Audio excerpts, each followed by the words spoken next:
मैं आपको कबीरदास का दूसरा दोहा का अर्थ, संदर्भ और प्रसंग समझाऊंगी। राम नाम के पट तरे देवे को कुछ नाए, क्या ले गुरु संतोषिए हौस रही मन माए।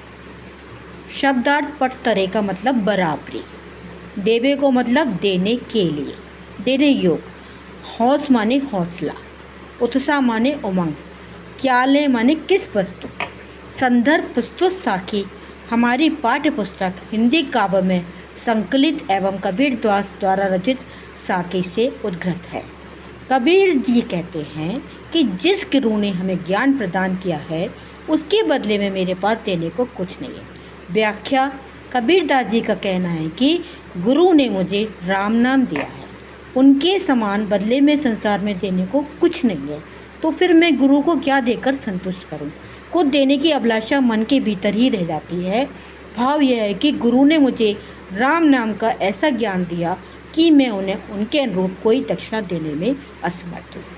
अब मैं आपको इसकी दूसरी व्याख्या बताती हूँ कि भगवान राम एक बहुत बड़ा नाम है और हम इतने छोटे इंसान हैं कि भगवान को हम कुछ दे नहीं सकते। और मेरे मन में इच्छा उत्पन्न हो रही है कि मैं भगवान को क्या दूँ और जिससे भगवान को मैं दूँ उससे संतोष मिले।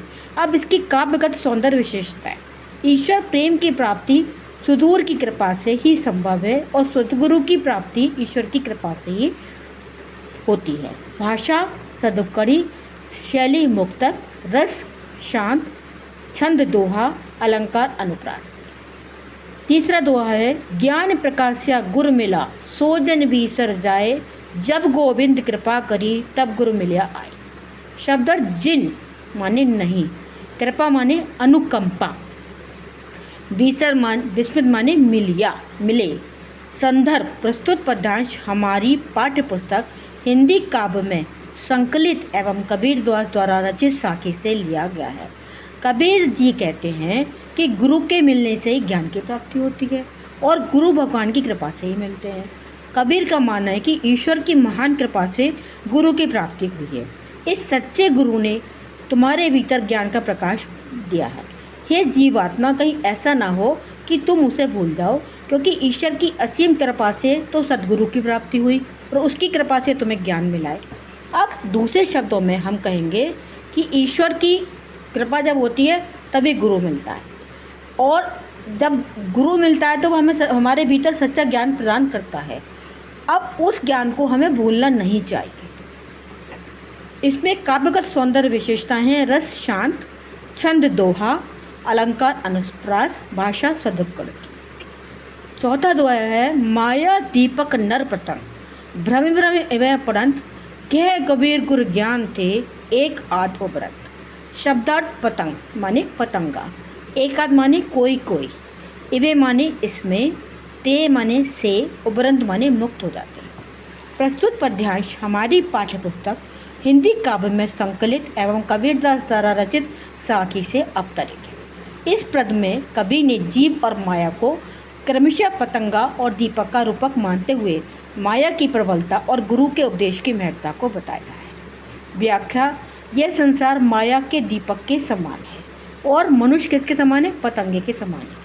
जिस प्रकार पतंगा दीपक के सौंदर्य पर मुग्ध होकर अपने प्राणों को त्याग देता है, उसी तरह मनुष्य माया पर मुग्ध हो भ्रम में पड़कर अपने को मिटा देता है। गुरु के उपदेश से ही शायद एक आध इससे छुटकारा पा सकता है। इसका दूसरा अर्थ ये है कि आपने बरसात के दिनों में पतंगे को दीपक के पास जाते देखा होगा। अधिकांश पतंगे दीपक की लौ में जलकर मर जाते हैं। इसी प्रकार संसार में मनुष्य माया के जाल से बहुत कम ही उबर पाते हैं, एक आदि भगवान की सच्ची भक्ति प्राप्त कर पाता है। भाषा सदुक्कड़ी, रस शांत, छंद दोहा, अलंकार अनुप्रास। जब मैं था तब हरि नहीं, अब हरि हूँ मैं नाही, सब अंधियारा मिट गया जब दीपक देखा न्याय। मैं माने अहंकार, घमंड, प्रेम गली माने साधना, साकरी माने सकरी, समाही माने समाहित करना। संदर्भ प्रस्तुत पद्यांश हमारी पाठ्य पुस्तक हिंदी काव्य में संकलित एवं कबीर द्वारा रचित साके से उद्घृत है। प्रस्तुत दोहा संत कबीर की रचना है। कबीर गुरु तथा शिष्य के बीच एकात्मकता पर बल दे रहे हैं। कबीर कहते हैं कि जब तक मुझ में मैं अर्थात घमंड था, तब मुझे अपने सद्गुरु से एकात्म भाव प्राप्त नहीं हो सका।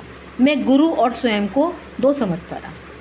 अतः मैं प्रेम साधना में असफल रहा, क्योंकि प्रेम साधना का मार्ग सकरा है, उस पर एक होकर ही चला जा सकता है। जब तक दैत्य भाव में मैं और तू बना रहेगा, प्रेम की साधना गुरु भक्ति संभव नहीं। इसका दूसरा अर्थ यह है कि जब हमारे अंदर घमंड होता है तो हमारे अंदर भगवान का प्रवेश नहीं हो पाता।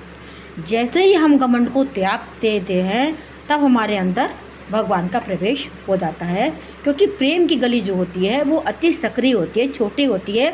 उसमें एक ही चीज़ समा सकती है, भाषा सदुक्कड़ी, रस शांत, छंद दोहा, अलंकार अनुप्रास। भगति भजन हरि नाम है, दूजा दुख अपार।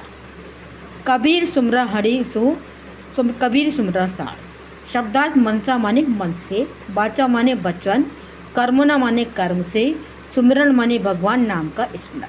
प्रस्तुत गद्यांश हमारी पाठ्यपुस्तक हिंदी काव्य में संकलित एवं कबीर दास द्वारा रचित साके से उद्घृत है।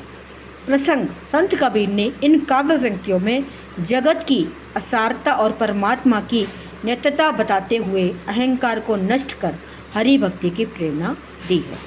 व्याख्या: जीव के लिए परमात्मा की भक्ति और भजन करना एक नाव के समान उपयोगी है। इसके अतिरिक्त संसार में दुख ही दुख है। इसी भक्ति रूपी नाव से सांसारिक दुख रूपी सागर को पार किया जा सकता है। इसलिए मन, वचन और कर्म से परमात्मा का स्मरण करना चाहिए। यही जीवन का परम सत्य है। अब दूसरा अर्थ यह कि भगवान की भक्ति और भजन करना एक नाव के समान है। बाकी संसार में क्या है, बहुत सारे दुख ही दुख है। अगर हमें इस दुख से छुटकारा पाना है तो हमें अपने मन, वचन और कर्म से भगवान को याद करना चाहिए। काव्यगत सौंदर्य: भाषा सदुक्कड़ी, शैली उपदेशात्मक, मुक्तक, छंद, दोहा, रस शांत, अलंकार। भगति भजन हरिनाम में रूपक तथा अनुप्रास हैं। भाव स्वाब: गोस्वामी तुलसीदास ने भी ईश्वर के नाम स्मरण के बारे में कहा है। आज मैं आपको 6 दोहे पढ़ाऊँगी। कल मैं 7वां दोहा कराऊँगी। कल मैं पूरा आपको चैप्टर पूरा कराऊँगी।